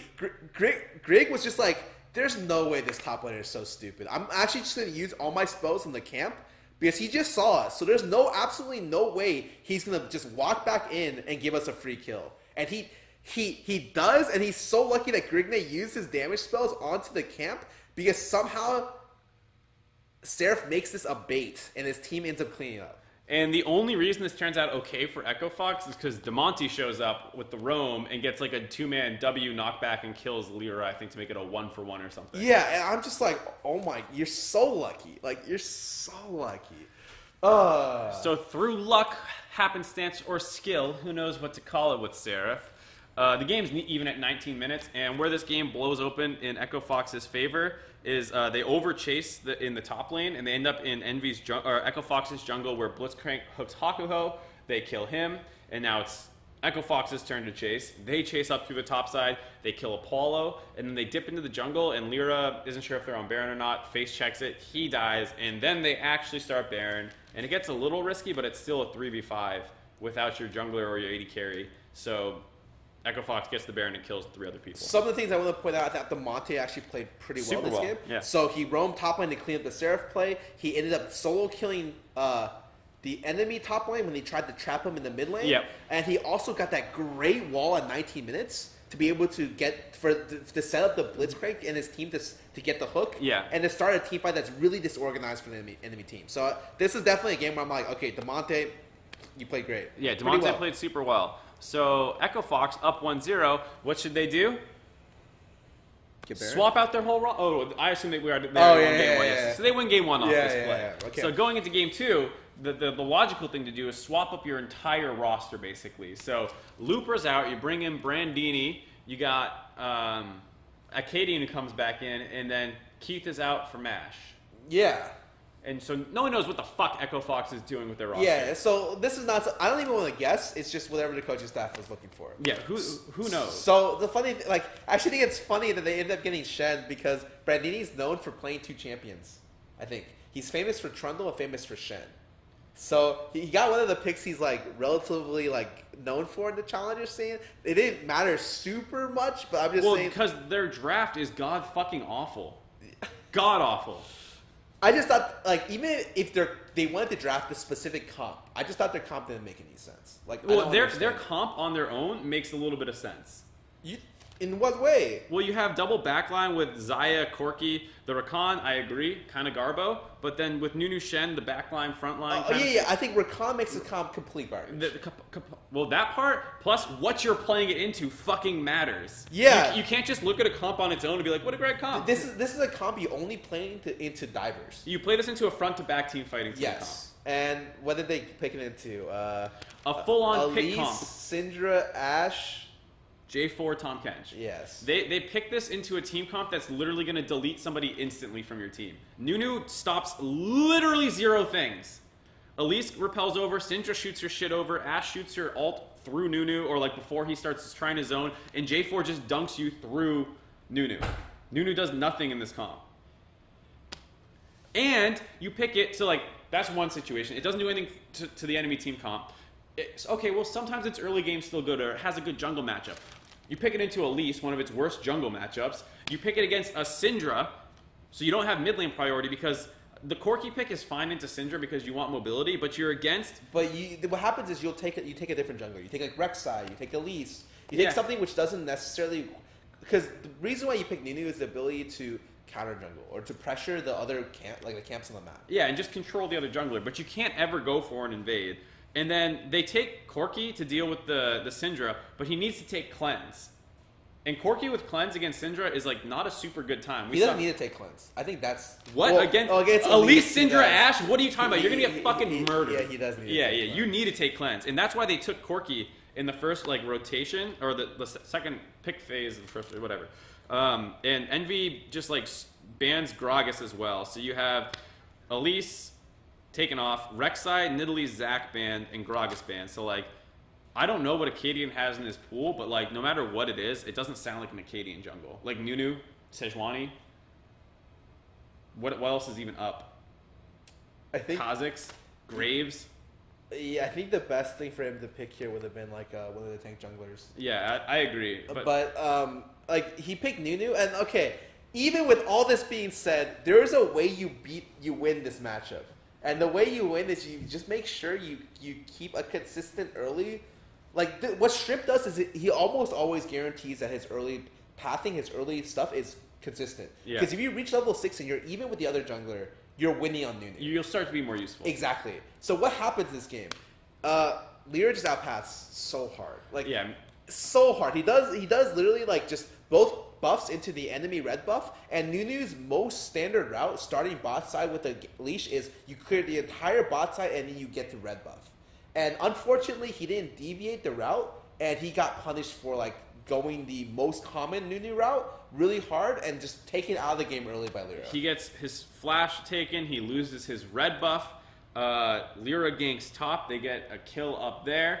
There's a solo kill in the mid lane as Damonte is dead to the Syndra. Nunu goes for a counter jungle on the enemy red. He gets collapsed on and killed, and it's like, what'd you think was going to happen with this comp? Yeah, this game, like, what happens with Nunu is you cannot have your lanes die. Like, you cannot have bad stuff happen to Nunu. Nunu wants a very controlled game. If it's a 0-0-0 game with Nunu, you're like, hell yeah, I love this game. Yeah. But instead, everything went wrong for Nunu. And when everything goes wrong, Nunu's not the type of champion to bring it back. He can't. And he's not even good from behind because he's not as tanky as he should be. So, like, usually if it's an even game, Syndra does not want to ult the Nunu. But when you're ahead, you can just fucking kill the Nunu outright. Like, you can kill anyone on this team comp now. And, like, you can just chain CC, and it's just, they get rolled. It's a complete slaughter. It's not close at all. I just hated this draft. And, like, if I'm Acadian and I get subbed into this game and we ban out a bunch of junglers, don't take one in the first round, and you let them get first pick Elise, I'm like, yeah, I'm not going to have a good game. Like, of course I'm going to have a bad game. And then my solo laners get killed and ganked. Like, yeah, I'm going to look awful. And then you get subbed out in game 3. I would be so mad if I'm Acadian. This is a game, yeah. This is such a sad game. They essentially, once the dragon play happens where they trade one dragon for Nunu and 2 people, this game's over. Yeah, it's completely over. You want to know one funny little thing about the draft phase? What? So Brandini comes in. I think this is his first game of the split. And he first picks Zyra. And then they quit out and remake the lobby, and then they lock in Xayah. So he in his first game, and you can see Acadian look at him like, "What are you doing?" Oh shit! So Brandini fucking funny. locks in. Yeah, he just locked in Zyra because he thought he said that instead of Zaya. It's just the dumbest shit. Good stuff, Randy. Okay, this third game you're gonna have to help cover because I could not watch this game watching the other one. I mean, honestly, this game didn't have much to watch. When every time I looked over at it, it was literally 0-0 at 15 minutes, and then went to 3-3, and I'm just looking at the game and I'm just like, Envy's just slowly winning. So if you didn't catch the end of the second game, you know how Echo Fox gave up triple inhib and then just like watched their Nexus die? They just take that entire sequence and just apply it to this game where Echo Fox did nothing. That's depressing. Yeah, so this game, like the draft was relatively equal. You know, there were some advantages for one team, some advantages for the other. So there was just not a team fight in this game. It just like there was one team fight that went even. It was a 3-for-2 in actually Echo Fox's favor. And that was it. And that was basically it. So first, Envy gets better objective control. They take away a red buff. They get a dragon. They rotate up to the top side. They get the first dive off for first blood. They take a couple more turrets. They're up like 3,000 gold until finally that team fight happens at 21 minutes. It's a 3-for-2. It's still a 3,000 gold lead. And then Envy, it's like one of the grossest Barons I've ever seen. All 10 people alive on the map, just both junglers in the pit, raw 50-50 smite battle. And Envy gets it. And then with that, they just snowball super hard because Echo Fox is in full rollover and die mode. They just give everything up. They get picked once or twice. They lose 2 inhibs. Envy goes back to Baron, takes the second one. And then it's 6-4 after those 2 picks. So the scoreline's 6-4 right now. They watch their third inhib die. They watch both Nexus turrets die. And they watch their Nexus die without fighting. The game ends 6-4. All 5 people alive. You did not miss anything this game. That sounds like I don't even remember a game I have seen where they don't try. You know? Yeah, they just did. They were like, well, we're probably gonna lose, and it felt like they decided that like 6 minutes into the game. What the heck? Like, if you're gonna lose, you know what Hyde does? He's just like, we're just taking this fight, and if we lose, that's it. Yeah, like no player or like no viewer is gonna be like, wow, I can't believe they died trying to defend their base. Like the opposite happens. It's just like, why wouldn't the Olaf run at them and Kalista just throw Rakan in and Rumble just like they have a comp to where like maybe if the other team messes up, you know, they can win. Which is almost every comp, to be honest. Like, yeah. Like you gotta just go for. You know what? I'm preaching to the choir here. This seems like I'm happy I didn't watch this game. Yeah, you're happy. But I'm not happy that I had to watch the other. Yeah, you're not happy about much. Froggen, nowhere to be seen this weekend. Yep. I don't know what happened. I can understand maybe them testing out Demonte. To be fair, Demonte's not played that bad. I don't think Demonte's that bad. I think anytime you're replacing Froggen with anybody, they're going to be under scrutiny. And I wouldn't say Demonte did better than Froggen. No, of course not. But I would say that he's played like a little bit worse. Like I would say he's played about like a level worse than Froggen. Like, which I think is okay. Yeah, like he died to, what was it, Jensen 1v1 or something. I forget who he was playing a LeBlanc as Cassio. He died. This series as well, he died to Niski. Niski had a pretty good series. He played against Pobelter. Yeah, it was Pobelter. Yeah, that's yeah. right. After he got ganked, he just got. So he died a couple times in lane where you're like, Froggen wouldn't have died there. But other than that stuff, I think he was all right. Yeah, the solo death to Syndra is pretty bad. So maybe he's like a level and a half below Froggen. But even with that being said, like as an NA mid laner who's like a rookie going into LCS, that would still make him like around like maybe 7th to 10th place in the LCS mid lane, which is not bad actually. Yeah, I mean like he died to a Syndra with his cleanse up too, because Syndra can also just run at you and kill you. I don't know. Yeah, I mean, it's bad. It's bad either way. Froggen wouldn't have died in these situations. I have no idea what Echo Fox is doing with their subs at all. Me neither. No one on any level other than at the org, and even that I'm not convinced, knows what they're doing with their subs. Yep. Cool. All right. TSM, baby. All right. This is talk too much about this one. 2-game series that took almost as long as the other entire series. Yep. This is a 2-0 for TSM, where someone tweeted at me the best thing. Said the first game, Bjergsen 1v9, and the second game, Doublelift 1v9, with a little bit of help from Piglet hard inting the second game. That was pretty useful for them. The only other thing I'd include in this is first pick Braum. You know, because that's a good thing to do. I don't know what they're going with on this. I do think right now, just in general, TSM has had really, really high Trist priority. And part of the reason is because I know personally that Doublelift loves Tristana. Well, remember when they won in 2015 summer? It was when they had Gnar, Yasuo top lane every game, and Trist mid with or Trist bottom with Victor mid. That was like the comp that they just used to beat TSM. But yeah, just like coaching him, talking to him, he loves Tristana. Like this is a champion where like he will want to pick every single time if she's strong. And so this obviously like they're picking Trist almost every game. To be fair, it's not even bad. It's good into Kalista right now, good into Jhin, good into like one other pick. But this is something where you're kind of figuring out they're just picking this pick like first rotation. Yeah, and I think this is obviously a situation where it's like you probably should have taken Kalista first because that's Piglet's best champion. You kind of smacked your bot lane around a little bit. They took first turret on their own, then they got a 4-for-1 fight in the bot lane off the Kalista pick. And it's like, I understand you like Tristana. You know, talk about the 4-for-1 fight where literally like just they start initiating before the team's even close. So 2 people are dead, and then they fight a 4v3. This series actually felt like TSM got paid to lose, and TL was just like, you know what, we got paid more. Make us look good. Yeah, it was like we got make us look good, and TSM was like, oh, we tried, dude. Except for Bjergsen. Bjergsen was like, fuck that, I make enough money, I'm gonna solo kill Golden Glue both games. Yeah, and they were like, all right, fine. Yeah, it felt bad watching this series, man. The 4-for-1 play that TSM did bot. Terrible. Like just absolutely terrible play. Like game losing play against any other team that's not Team Liquid. Echo Fox. Maybe Echo Fox. Yeah.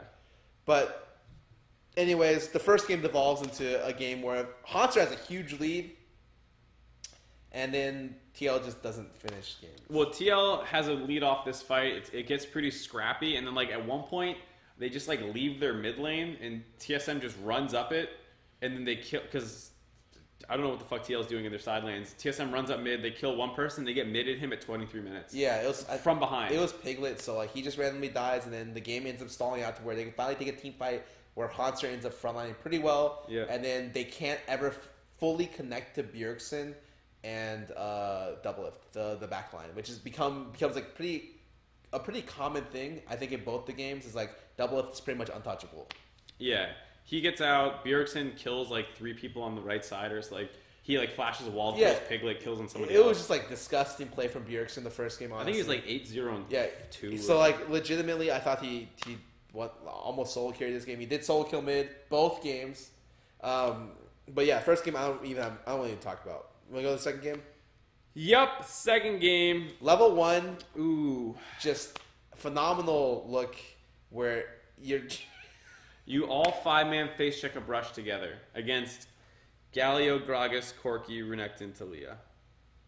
Yep. And you get 2 for 0 at level 1. Lose your sums. You lose essentially like all your sums. And even with that being said, Doublelift and Bio still win bot lane.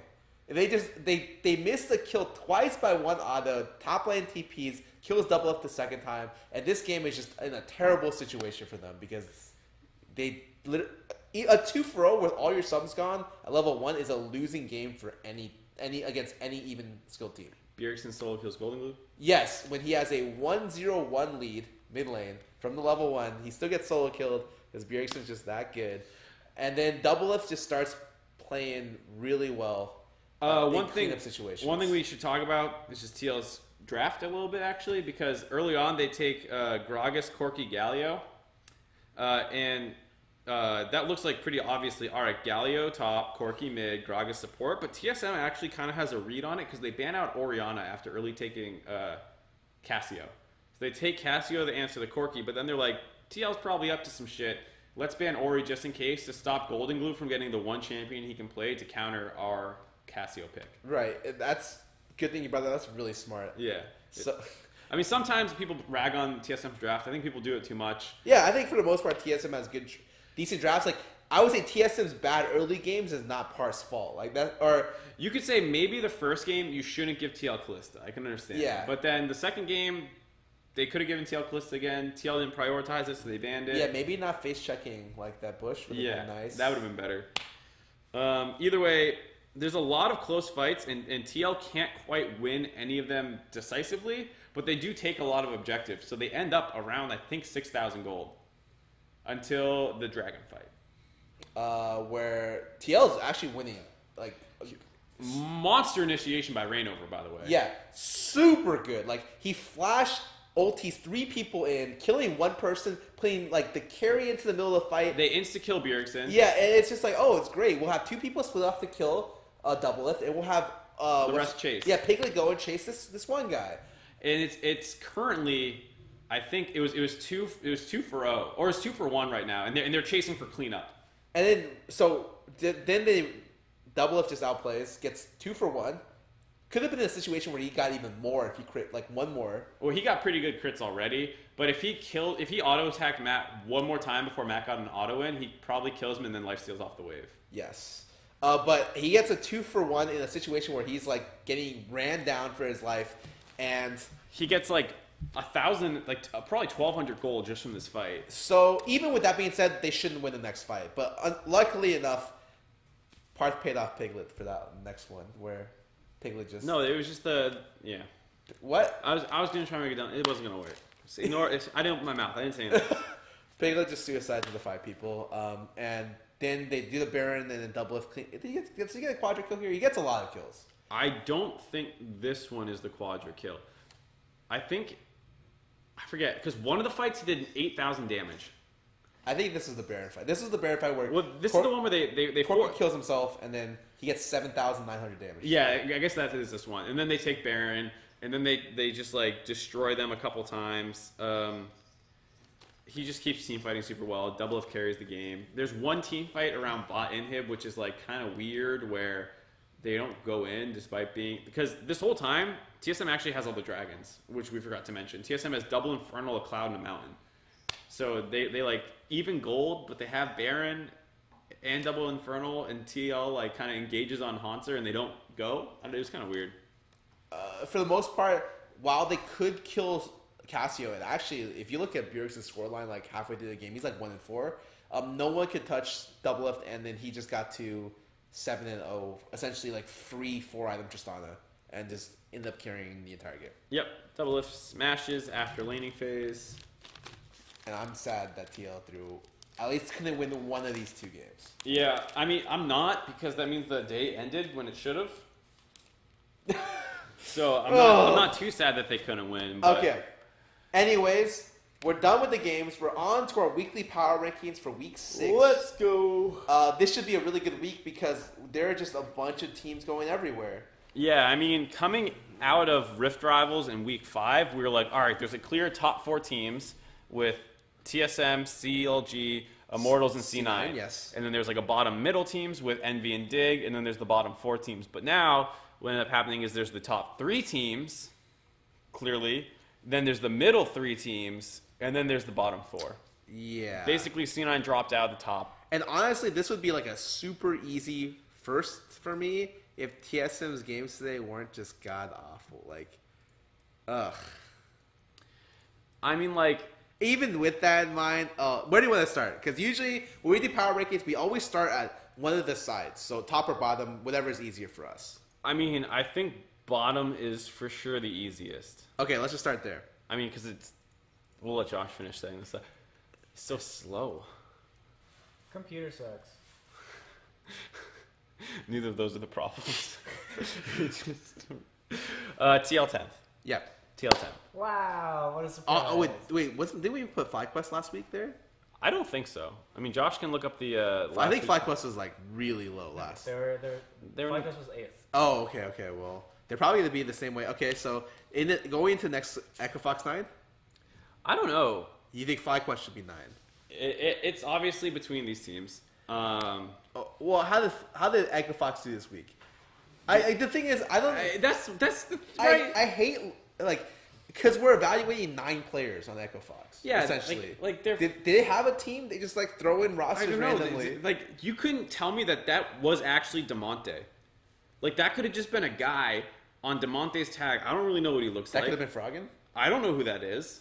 That could have just been Joe Schmo. Maybe there's like this weird scheme where like you give Echo Fox $100 and they let you play on the LCS stage under one of their random fucking subs who no one knows who they are. It could just be a giant scam to make more money and like we're blind to it. I have no idea who these guys are. All right, well, I mean that's an exaggeration. Let's dodge Echo Fox for a second. Let's go to FlyQuest. What are your thoughts about FlyQuest so far? I thought they didn't have a great week. Well, they got 0-2'd, right? Well, yeah, I'm pretty sure they did. But I also think Echo Fox's week was pretty bad too. And to be, I mean, Echo Fox went to 3 games once, got 2-0'd the other time by Immortals, which is kind of understandable. They put up a small fight versus NB. Well, no, they rolled over and died the 3rd game. They went 1-1. They beat Team Liquid. Okay, that doesn't mean anything. It was close. I actually need a double check for the FlyQuest games. They played against CLG, okay, which was a lot closer than it should have been. I think for playing against the current rank 1 team, I thought Hyde did okay in those games as Corky.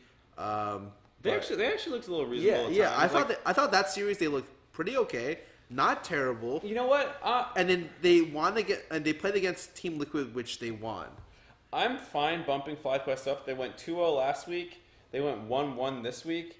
Echo Fox has gone 0-2-0-2, I believe. Yeah, and even not counting game record, I just don't have a good idea if Echo Fox is improving, like degrading, devolving. I don't know what's happening. Like, I would love to have some kind of parameter where I can be like, okay, they should be at this metric. This is their standard. Right. So I for now, I'm okay putting Echo Fox lower. I have no idea what's happening. Yeah, that's true. Like I can't justify their position. I just know that they're better than TL, right? So that's all we'll say.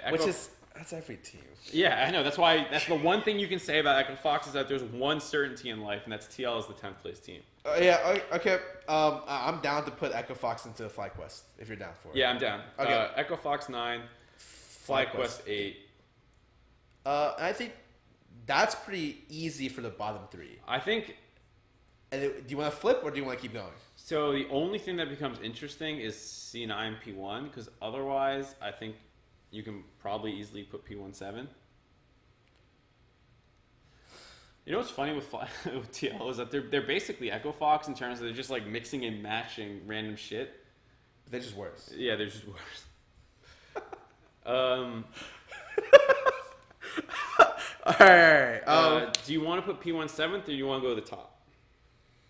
So you would say this is definitely. Oh, you want to put C9 this low? Well, so that's the question, because P1 had a better Rift Rivals, and then both teams got 0-2 this week. But P1 lost to Immortals, or it was TSM and Dig, who looked better this week and beat C9. So both these guys lost to Dig, and then they lost to TSM, and C9 lost to Envy. C9 players are sick. Rift Rivals doesn't count. I live in La La Land. I mean, the players being sick thing and jet lag and all that stuff does matter. I'm not going to downplay that. Like, it does matter. So I'm very concerned with both rosters. In terms of relative strength, I would probably put C9 higher. Just because I think for P1 to function, they have to have a couple of things going for them. One, their bot lane is usually on Kalista or Thresh to be able to make initiations or follow up. Or 2, their team has to have enough CC on their outlying champions to be able to cover for the fact that Mike Young can only they'll only win games if Mike Young is on a carry champion because their early game isn't good enough to be able to get through normally. And if he doesn't pop off on an early champion, which today he played, I think both Nidalee and Elise, and then had like a really bad Elise game for the most part. Yeah. And then his Nidalee game didn't get much going, so they lost. They lost, and so you're seeing like the chinks in the armor when it comes to P1. I would agree for the most part. I think P1 overperformed at Rift Rivals just because no one in EU knows what the fuck they do. Whereas if like you know how they play and know how to target them, you can beat P1. Whereas I think C9 definitely has players that are struggling right now. I think their bot lane's playing worse. Their top lane's playing worse. And Contracts is the only person with Jensen that's usually like doing well. Which to be fair, Contracts has stepped up a lot. Like I actually really like what Contracts is doing for his team. Yeah, most of the time. I think he's having a better split than last split actually, and I think for Sneaky, the one thing that's changed a lot is that he's just dying a lot more in team fight situations. Whereas like before, the one thing you'll say about Sneaky is he'll never die early in a fight and he'll get his damage out. But on Xayah, a champion with a way to dodge Ash arrows and Jarvan EQs, the first series this week, he just died all the time.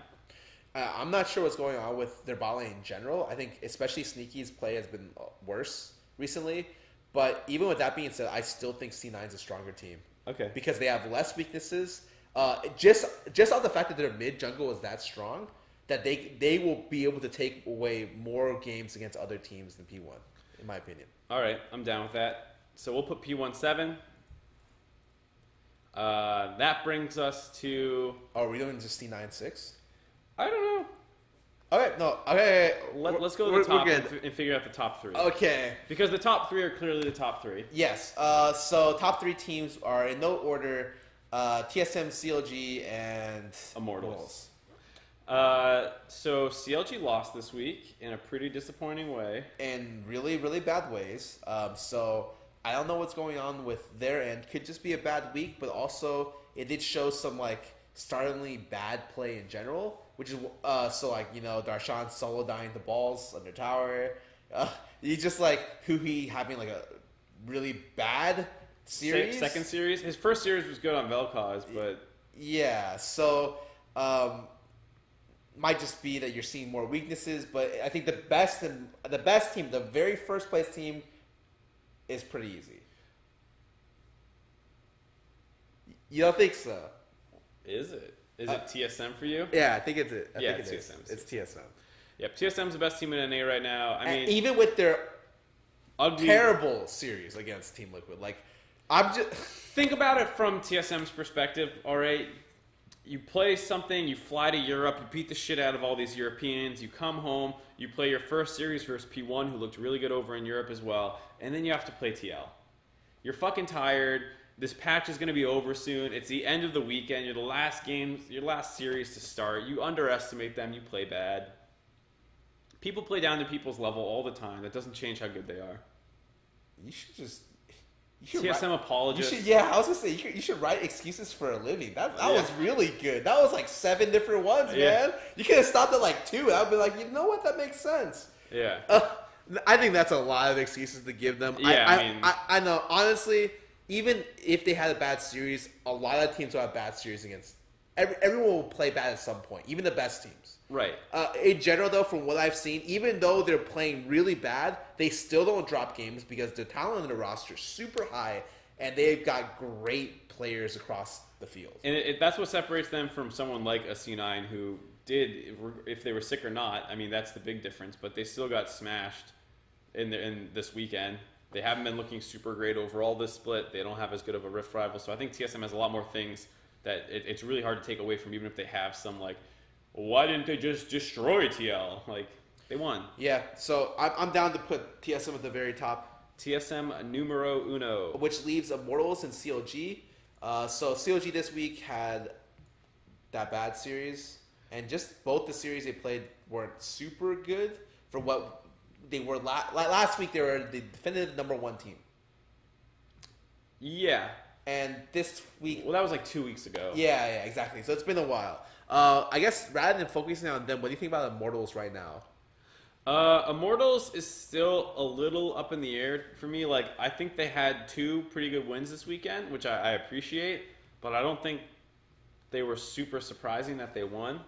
I mean, like, the C9 series was actually relatively hard fought, and like if Ray didn't like get smashed so hard in Game 3, I actually lose this. I think they lose this series because C9 was actually for the most part, or excuse me, yeah, C9 was playing better in Game 3. Like I didn't see them make a ton of plays. It was just like Ray messed up in laning phase a little bit, got exploited, built wrong, and then they almost still won that game even from that position. On the other series, they played against Echo Fox, which they 2-0'd, given that they played against a couple random rosters. The random roster of the 9th place team doesn't mean much to me. And it was one really one-sided game, one kind of close game, but they still ended up closing it out. I guess results, like even taking results with the score, I don't know what team I would put up ahead. I suspect suspect Immortals is still worse than CLG, but they didn't show it this week. I think the CLG played really bad this week is an awful week to try and like make your case that CLG is better than Immortals. Yeah. Like you could have made that case multiple times in other weeks before. And this week is just. And really this week's weird just because you're playing God. You drop a series. He gets destroyed one series. Their bot lane looks awful. And on top of the worst thing I have to say is going to next week. It's going to be just a clusterfuck of games. Like. We're on the new patch next week. Next week's going to be garbage, too. We're going to see these power rankings. You're going to be like, this is reasonable. Next week, dude, Echo Fox is going to be, like, first. Because they're going to just start playing Duskblade Kha'Zix and Acadia, or Duskblade Graves, and Acadia is just going to go 9-0. Yeah. And you're just going to be like, oh my god. Yeah. But I'm down to put Immortals above CLG. Oh, you think so? I would still put CLG above. Because you take that series loss to Dig, and that was the worst he has played all split. I don't think that makes he bad. Some people just have a bad day. I don't know why they're putting God in, but I don't think that roster's better. I haven't seen anything out of God to say he should be playing over Dardoch. To be fair, Dardoch has been playing bad. No, I'm not saying Dardoch's playing well, but like... Omar's not playing well enough for you to be like, oh, he's Mike Young. You know, he's coming in high. Oh, this guy's going to like bring a new element to the team. Like he's kind of just there doing whatever it feels like the team tells him to do. So I would... still probably take CLG over Immortals for me personally, but it's close. I just wasn't super impressed by Immortals' wins this week, really. It's less that I was impressed by the wins and more that I was disappointed in CLG's losses. Right, but so they both beat a 9th, 8th place team, right? And then they lost to... Well, so CLG lost to the 4th place team, potentially, I think, depending on where we rank Dignitas. And Immortals beat the 6th, 5th place team. So that's the difference. One beat a mid-level team, one lost to a mid-level team. So in terms of relative strength, I think CLG is better, but I do think it's hard to make the argument this week, like you said. Yeah, so like you put a gun to my head, who does better over the course of the season? I'm gonna pick CLG. Right, but we try not to do predictive results. Right, exactly. So I think with that in mind, you can say Immortals look better this week. All right, I'm down. Immortals number 2. This is a pretty far fall for CLG, weren't they number 1? Yes, but I mean, this is a fall where, as a CLG fan, I would say you'd be happy that they're still top 3. Yeah. You know? Like, even though this is the worst he's played, literally the whole season, and they're still the 3rd best team in the league. Right. That's great. Yeah. They're subbing in random junglers, and they're still 3rd place. That's great. Yeah, so we'll put CLG 3rd, and then we'll get into the Dignitas versus everyone else argument that's coming. Oh, now this is really interesting. Because for me, it really is down to, on Dig, how much do you appreciate the new shrimp? And how much do you appreciate the new bot lane, actually? The new bot lane, really. Because I think the new shrimp thing is great. But it's not a long-term like solution.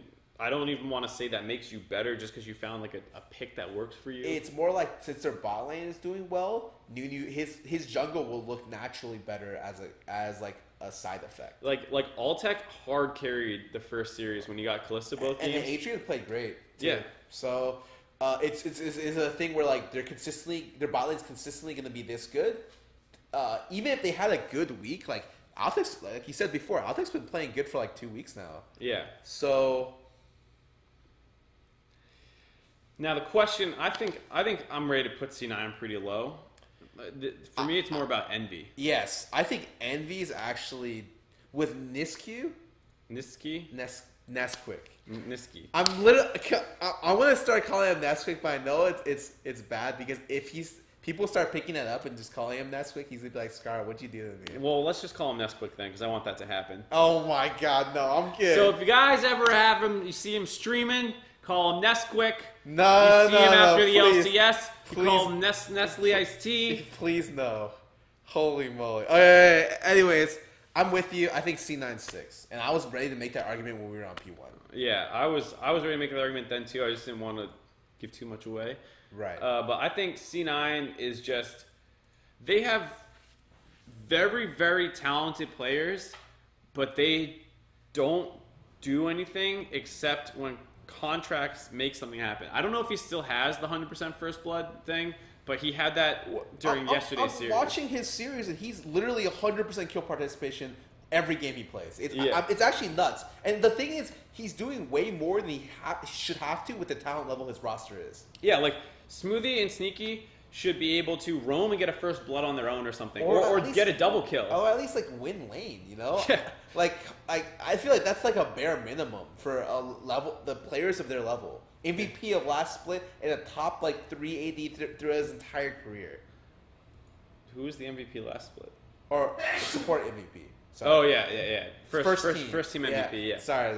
Yeah. I got what you mean. But yeah, I mean they have that. Impact and Ray, who knows what's going on with those two? They look like an abomination. Like you could put them along with like maybe Balls as like some of the bottom 3 laners for top lane, just in terms of numbers. Like and even Balls I'd say is playing better than both of them. Balls is playing like pretty well actually. Like, yeah. Like we slam FlyQuest, but like you're seeing stuff where it's like, oh, he's put up against Darshan, and sure he had a bad week, but him solo killing Darshan and putting enough pressure in the game to like actually do stuff is good, really good. Yeah, I think C9 100% crutches on Jensen winning late game and Contracts trying to win early game. But even when Contracts gets other people ahead, it feels like, oh god, was this enough?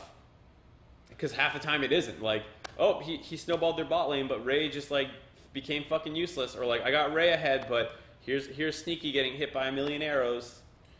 Yeah, it's not working out for them. They're 6th place. I completely agree.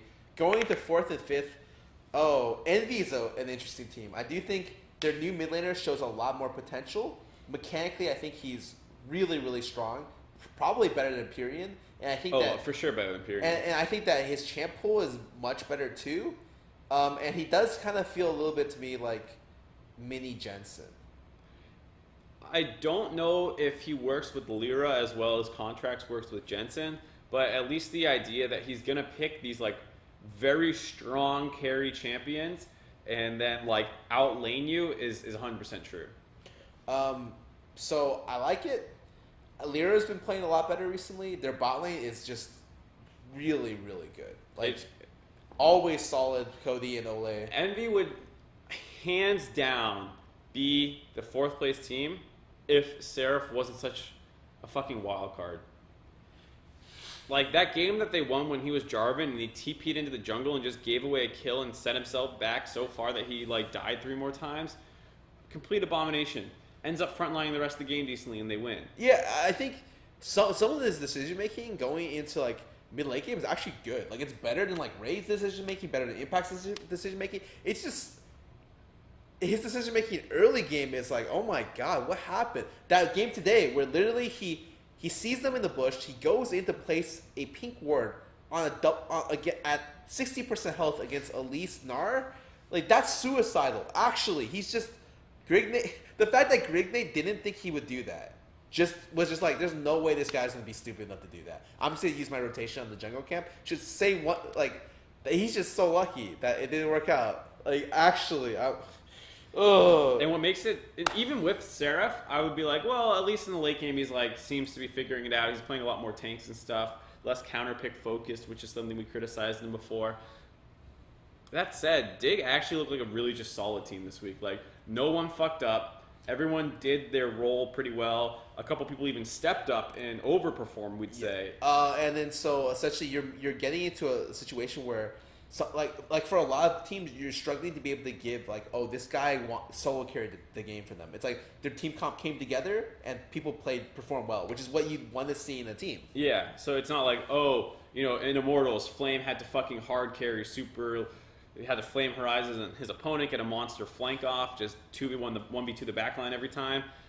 Dignitas didn't need to do that stuff to win. Like it was like, all right, well, we pick Nunu and control Baron. They had a couple games where some days like doing really well, but that's someday. And so I think that's a level that he's been at since he's been in the region.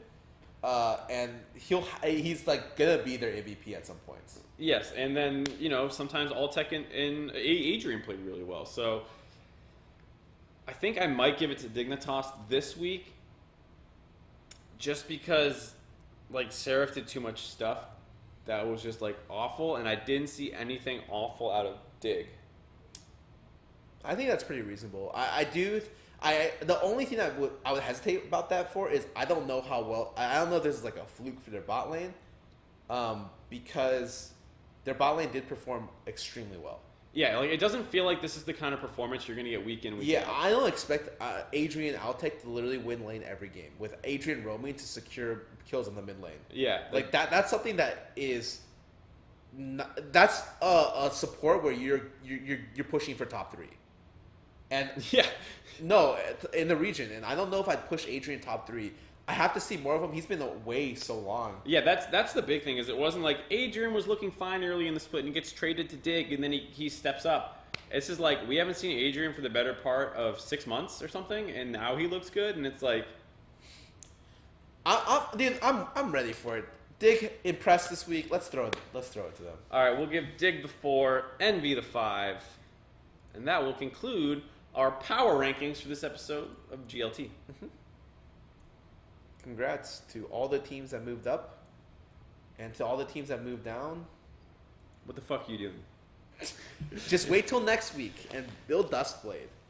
Oh yeah, You will automatically move up with that. the rankings are the standings. No, they're not. But seriously, real talk, this next week, you have to watch the LCS. I'm not paid by anyone at Riot, but this will be the most enjoyable viewing experience for the viewers. This, like, guaranteed. You will see the dumbest stuff happen. You will see people literally get one hit by players this week. It's going to be a complete bloodbath. Nothing will matter. This week should be struck from everyone's LCS Yeah, record. It should literally become like a show match week. Yeah, this is the week where if I was a competitive player, I would hate that Riot released this patch. And you know what the sad thing is? It'll probably be like this for 2 weeks. Yes. Like, you know, week 8 will be... or This is something where as soon as it came out, Duskblade needed to be hotfixed in 3 days. Instead, what did they do? They hotfixed Nunu. Said they gave... It's Singed. And I'm just like, were those really the problems? But yeah, I guess Singed having his win rate be 54% was just too good. Like, maybe he was too good. Yeah, probably. But like, man, come on. You think Duskblade's balanced, man? You know what sucks? You're probably Looper, and you see those patch notes, and you're like, I'm going to be a god. And then they hotfix, and you're like, come on, fuck. I didn't get a chance. I think he's still really fucking He's Yeah. still He's really still good. so good. And the problem is like, Jace with Duskblade is just the best champ in the game. Oh my god, it's disgusting. Have you seen those clips of people getting one shot? Yeah, literally, they're getting 2 hit, three hit. PQs, auto E's, and you're dead. So, anyways, this week, I hope you guys liked your brief break from Jhin and Varus in the bot lane. yeah, this week it will be this next week will be very impressive. You guys should definitely watch if you're looking to be entertained. If you're looking for VODs about the episode today or the episode yesterday, you can find it on our channel at youtube.com/Greatest League TS. The VOD should be uploaded the day after, anytime around, I think it should be around noon. Anyways, thank you guys for watching. From everyone here at Greatest League Talkshow. And also offline TV. Oh, if you nice. guys haven't seen it yet, Scarra, Josh, and I, and the rest of the people at Scarra's house, which is Pokey, Yuna, Lily Pichu, Poke. That's about everybody. You should go look it up. Yeah, it's on YouTube, offline TV. It's a lot of fun. There's 3 videos out. There'll be more soon. So check that shit out, my dudes. Goodbye, guys. Thank you guys for watching. We'll see you guys next week. That was a nice transition.